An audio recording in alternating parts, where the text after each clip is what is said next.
was calls out in today's Senate session as minority senators slammed Senator Amy Marcos. In a privileged speech, Senator Amy spoke of supposed discussions involving minority senators over charter change, possible term extensions, and even no election scenarios. This even led to a senator asking the video played by Marcos during her speech to be stricken out of the Senate's records. We have mobile journalist Merimon Reyes to tell us more about this. Merimon, what transpired exactly over at the Senate this afternoon?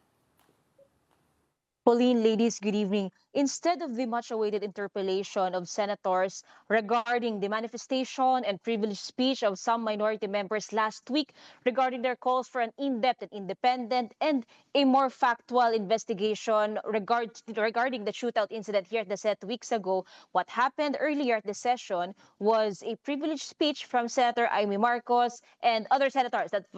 That's for another story. But the privileged speech of Senator Amy Marcos tackled claims that there were supposed conversations or agreements among minority senators, Senator Tito Soto, with House Speaker Bogie D regarding charter changes, amendments to the Constitution, and talks on term extensions for President Bongbong Marcos and plans of blocking elections for 2028. May usapan pa nga doon na sinasabing meron daw na pag-uusapan na itataas daw yung age requirement to supposedly disqualify VP Sara for her presidential bid in 2028. While over the weekend, si Senator Tito Soto mismo, dinedebunk niya na ito at sinasabi niya walang ganong agreements. There were friendly banters with Speaker D pero walang agreements daw whatsoever regarding Chacha nor plans and hindi raw alam ng even ng ibang mga senador yung tungkol doon. And matibay pang pinaglalaban ni Senator Tito na since time immemorial, against Chacha talaga itong senador. Meron pa nga daw ibang usapan lang regarding regional representation in the Senate pero wala namang sinabing okay yon. And kung magkakaroon pa nga raw ng amendments, mas maganda pa nga raw kung pababain yung edad para sa mga tatakbo o manunungkulan bilang presidente and senador. Yun nga lang, still kanina sa session na ipinagpatuloy ng senadora itong kanyang privilege speech with a supporting video, supposedly narrating pa kung ano yung nilalaman ng kanyang claims. Let's watch into parts of this session and the privilege speech of Senator Amy Marcos earlier. Pero magagaling ang mga buwaya, tahimik na gumagapang upang malamon pati ang konstitusyon. Kung nagsisinungaling ang mga nagsumbong sa akin, kung sasabihin kasinungalingan ang sinabi ko ngayon at ang pinalabas, hinihikayat ko ang mga senador ngayon sa ating bulwagan. Ipangako natin sa taong bayan na may eleksyon sa 2028 mula sa presidential hanggang sa lokal. Well, Merimon, it seems minority senators really took offense over that video of Senator Amy Marcos. Sumagot nga sila Senators Mig Zubiri and Tito Sen even asking for this video to be stricken off the record. Tell us more about that.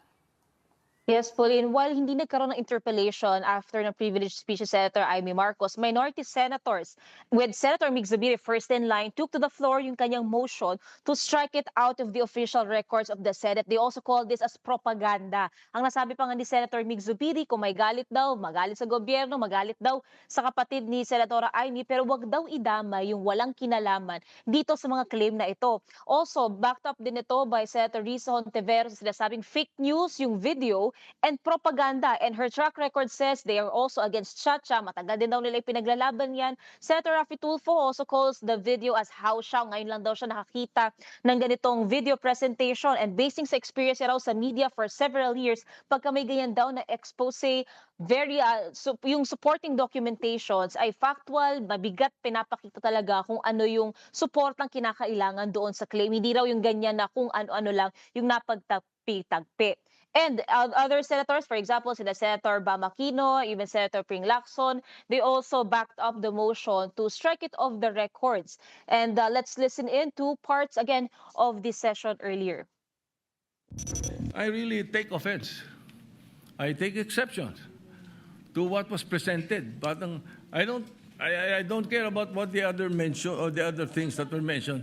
But as far as the issue of my involvement in Chacha is concerned, I vehemently deny Definitely, I have nothing to do with that. And I second the motion of Senator Subiri that the editorial video should be stricken off the record. May panindigan po kami lahat dito, Madam President. So therefore, you can see my passion on this. I move to strike the horrible propaganda video. All right, so Marimon, tell us what happened after. How did the senators settle this issue? Was the video eventually stricken off the Senate's records?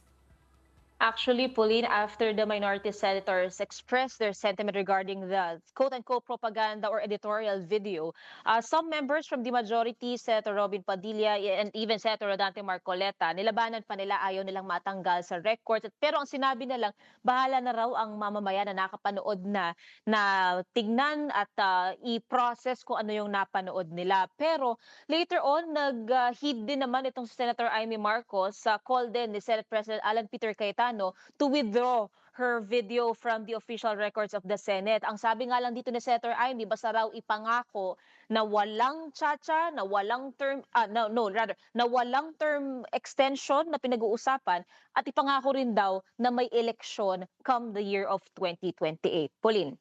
All right, and Marimon, on other matters, Senator Rodante Marcoleta also gave a privileged speech on the plunder and bribery charges he is currently facing at the Ombudsman. What did he have to say? Yan yung sinasabi natin na on another note, si Senator Dante Marcoleta rin nagsalita din through his privilege capacity. Ito yung privilege speech niya. At ang sinasabi niya, ito raw ay pangpe-pressure sa kanya pero hindi raw siya matitinag nito. Wala raw basis itong recommended charges of indirect bribery and plunder sa kanya. O nakikita rin daw, wala namang hindi rin daw masama o pinagbabawal ng batas, yung pakikipagkaibigan. Puwera na lamang daw kung meron itong kapalit na pagbebenta ng serbisyo o tungkulin niya bilang senador. Kaya kanina sinasabi ni Senator Marcoleta, ano raw ang pinagbenta niya kapalit nga nung kiniklaim na yung 75 million pesos worth ng campaign donation from former Congressman Mike Defensor and two businessmen na kine-question ng Office of the Ombudsman dahil nga doon sa criminal complaint laban sa kanya. Pero ang sabi ni Senator Marcoleta, handa raw siyang mag-undergo ng proseso at handa raw siyang patunayan na wala raw itong basihan, wala raw ebidensyang may papakita para maipunto nga yung kiniklaim na ito ay pagpapakita ng korupsyon.